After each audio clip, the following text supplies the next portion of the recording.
Geoffrey Verstavel, bonjour, merci d'avoir accepté notre invitation. Bonjour, merci à vous de me recevoir. Alors on va évoquer avec vous la mucoviscidose, on va le dire tout de suite assez simplement, c'est une maladie dont vous êtes atteint malheureusement, avec quand même des lueurs d'espoir puisque vous avez reçu une greffe récemment et que vous allez beaucoup mieux. On va en parler avec d'abord les virades de l'espoir, ce dimanche 25 septembre partout en France et notamment à Brûle-à-Bussière, on va en parler. Ce livre également, Souffle d'espoir, c'est votre deuxième livre, deuxième déjà ouvrage, un livre tout à fait. de témoignages.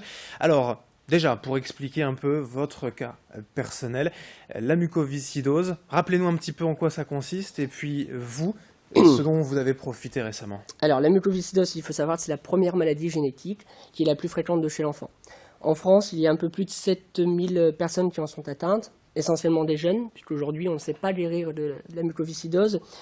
Il y a plus de 2 millions de personnes qui sont porteuses du gène sans le savoir, et que c'est un bébé qui naît tous les 3 jours atteint par la maladie. Malgré la recherche qui avance, on a besoin d'argent parce qu'aujourd'hui, on ne sait pas guérir la mucoviscidose. Et c'est une espérance de vie vers la trentaine d'années. On va dire une cinquantaine d'années, oui. Mais la médiane, on va dire, l'âge de décès moyen, c'est 25 ans. Voilà. Le seul espoir aujourd'hui, la seule lumière pour les patients atteints de mucoviscidose comme moi, c'est de profiter d'une greffe pulmonaire qui va permettre, non pas de guérir la maladie, parce qu'on a toujours cette maladie, mais de donner un peu plus, on va dire, d'espoir avec des années qui ont été gagnées grâce à la greffe pulmonaire. Et on gagne en fait des capacités respiratoires, c'est votre cas.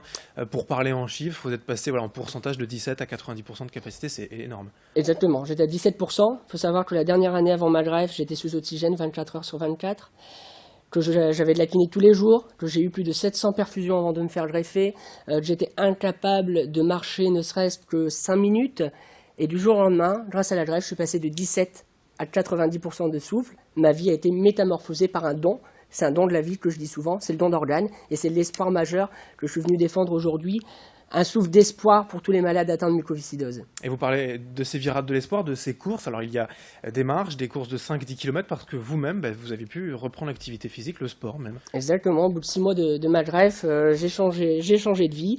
J'ai réussi à courir pour la première fois de ma vie. C'était extraordinaire, c'est un moment très fort aussi.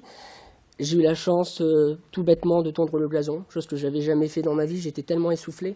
Aujourd'hui, voilà, on part à l'étranger, on fait des voyages, on profite de la vie comme n'importe quelle personne pourrait profiter de la vie.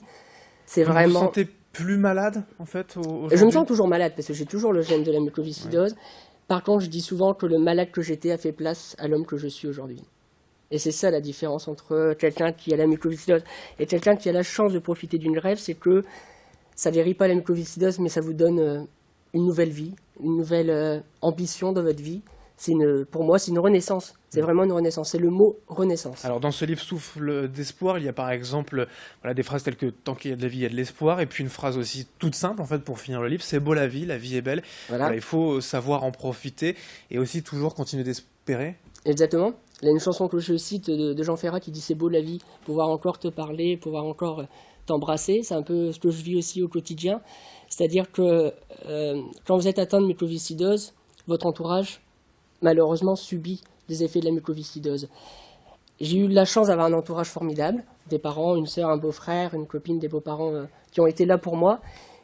Et le jour où j'ai été greffé, je me suis dit, je vais changer de vie. Aujourd'hui, je dois profiter de la vie, je dois profiter comme tout le monde, et d'oublier un petit peu le malade que j'étais. Ça ne veut pas dire que mon engagement est arrêté, au contraire, je continuerai les virades et je vais témoigner autrement, je pense plus pour les personnes qui sont atteintes de mucoviscidose, qui sont en attente de greffe, parce que j'ai fait pendant 15 ans des conférences en école d'infirmière, en faculté de médecine, et aujourd'hui j'ai envie d'enlever cette étiquette de malade, pour dire voilà, je suis devenu un homme, j'ai des responsabilités, et aujourd'hui ma vie elle change, grâce à quoi ? Grâce au don d'organes. Alors il y a donc ces virades de l'espoir pour communiquer, pour faire connaître la maladie, pour aider aussi la recherche. Il y a le site internet vaincrelamuco.org, ce livre de témoignages aussi, on le disait, pour vous évoquer surtout le don d'organes en fait. C'est la base, c'est ce qui est important aussi pour aider les personnes atteintes. Bien sûr, aujourd'hui, vous savez, moi, il y a 2 ans, quand j'étais en attente de greffe, je regardais sur internet. Je trouvais des choses, mais négatif des fois sur la greffe, voilà. Moi, ça a marché, donc mon but c'était de promouvoir ce don d'organes, de dire, voilà, ça existe, il y a une lumière au bout du tunnel du combat, c'est la greffe pulmonaire. Aujourd'hui, on en fait quand même pas mal de greffes pulmonaires. C'est quand même la roue de secours qui permet de gagner des années de vie. Et puis derrière, il y a un respect du donneur, parce que comme je le dis aussi, c'est un deuil que je porte tous les jours. Derrière, il y a une famille qui est en deuil. Et moi, il y a 2 ans, le jour de mes 2 ans de greffe, au mois de juillet, j'ai décidé d'écrire à cette famille, via l'agence de biomédecine. Je leur ai écrit une lettre pour, non pas les remercier, parce que je dis toujours qu'on ne peut pas remercier pour la mort de quelqu'un, juste leur dire toute l'admiration que j'ai pour eux, et dire que ça change forcément de la mentalité aujourd'hui. Les gens sont de plus en plus individualistes.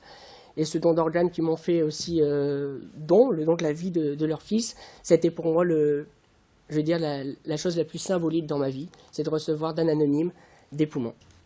Pour finir, ce programme des Virades de l'Espoir, donc ce dimanche 25 septembre à Bruay-la-Buissière, les marches, les courses, mais aussi toutes sortes d'animations pour passer une journée agréable. Voilà, le mot espoir, c'est aussi de la festivité. Donc le matin, c'est de donner symboliquement du souffle à ceux qui en manquent, avec des parcours entre 3-5 km et 10 km. Et puis toute la journée, il va y avoir des artistes, une centaine à peu près, avec 50 bénévoles, de la pêche au canard, il va y avoir des fléchettes, il va y avoir des cœurs gagnants, enfin voilà, c'est vraiment la festivité, de se dire à tout niveau, on se bat contre la mucoviscidose. On a d'ailleurs fait une page Facebook, si vous me permettez, Virade Bruay 2016, qui permet de mobiliser l'ensemble des personnes sur le territoire pour dire qu'un jour, on vaincra cette, excusez-moi, putain de maladie, car aujourd'hui encore, de nos jours, on décède de la mucoviscidose. Les Virades de l'Espoir, c'est donc partout en France, je vous le rappelle, vaincrelamuco.org pour trouver une course, une animation près de chez vous, notamment à Bruay-la-Buissière avec vous, Geoffrey Verstavel, et puis ce livre, Souffle d'Espoir, votre deuxième témoignage. Merci d'être venu aujourd'hui sur Grand Lille TV. Merci beaucoup. Pour nous présenter tout cela. Merci à vous de nous avoir suivis. Dans un instant, l'info continue sur Grand Lille TV.